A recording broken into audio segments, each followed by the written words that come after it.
Hello, my name is Peter Reynolds and I'm making this short video to assist you in filling out a Form E. The Form E, as you may have been made aware, is one of the most important documents you can fill out within matrimonial finances, and it's very important you get it right first time. The first tip I'd give you is to start the first draft of completing the Form E as early as possible. The reason for this is there are a number of documents you'll need to get, and it's evident on the front page of the Form E what those are, but it's also evident as you go through what you'll need. And these things will take time. I suggest you take a day off work because it will take some time to go through this, and the sooner you start the better. This is a super important document. I don't know if it's been made clear to you how important it is, but it's a court document and you'll be held to it. And if subsequently you try to rectify things and add them in, the other side will make a big deal of it. So it's important to get it right first time. The second point is that you need to be full and frank with your disclosure. It is much better to put everything in than miss things out. Looking at the form itself, the first part on page 1 is general information, and that is self-evident. But I would refer you to 1.11, which is details of health. Quite often people just put OK. It is difficult if you don't put in any medical condition that would affect your income to put it in at a later date. This is your opportunity to do so.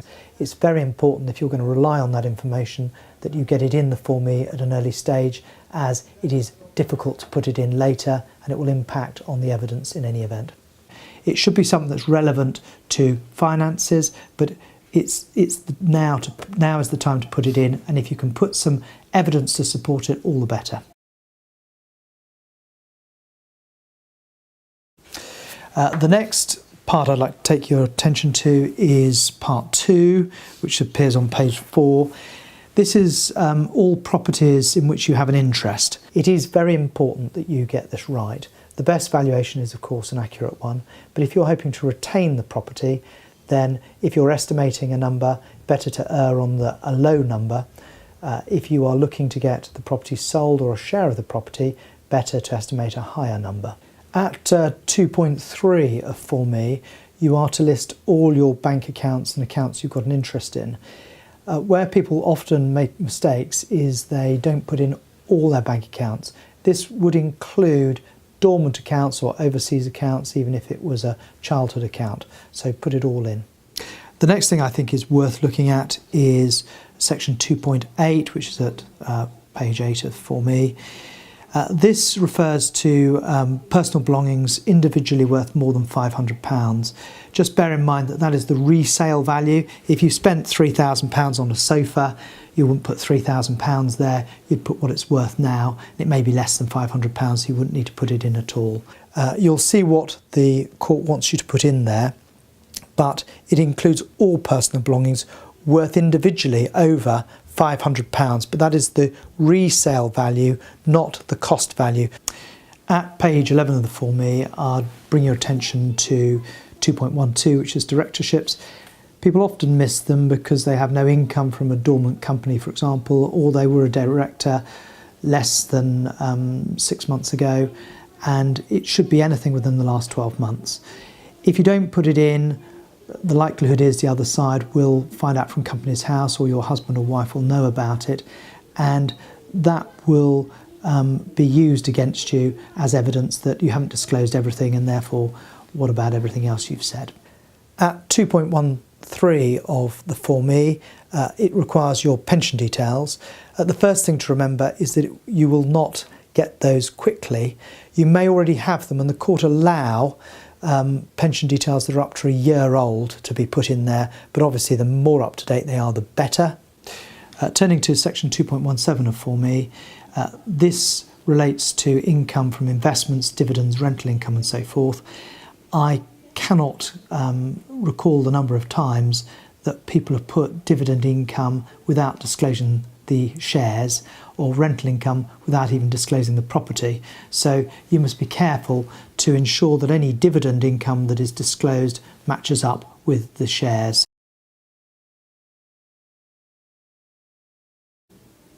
Turning to page 20 of Form E, one area where people come unstuck is filling in 3.11, which is your income needs for yourself.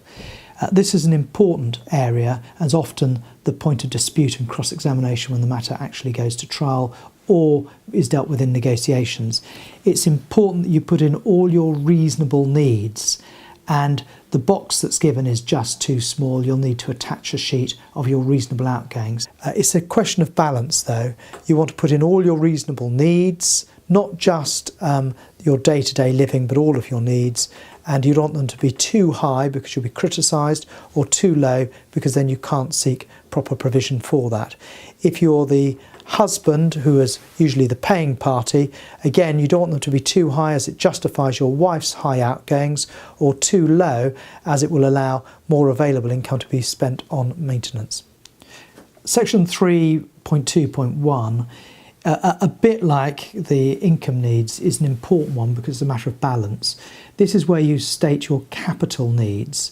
Now, the court puts a lot of attachment and a lot of weight to your housing needs and the housing needs of both parties. So you have to be careful how much you put down as your housing need. The safest bet is usually to put the housing need at the same level as the house you live in, but if you are going to construct an argument as to why you should have more than half of the assets, it is sometimes sensible to have a lower figure because you can justify an argument. Again, this is somewhere where advice is helpful.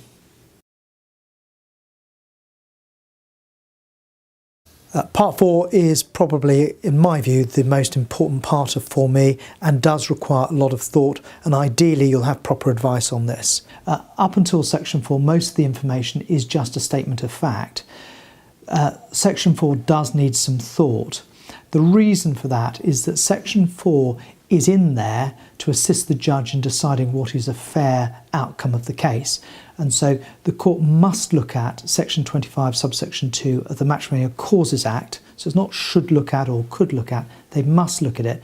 And Section 4 really deals with the aspects of that part of the Act.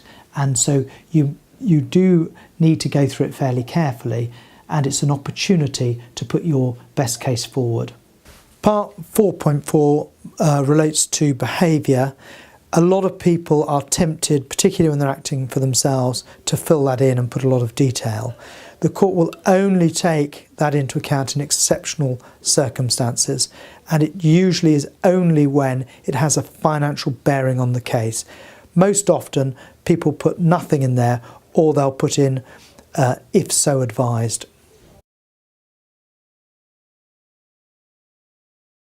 Section 5 is the last section of Form E.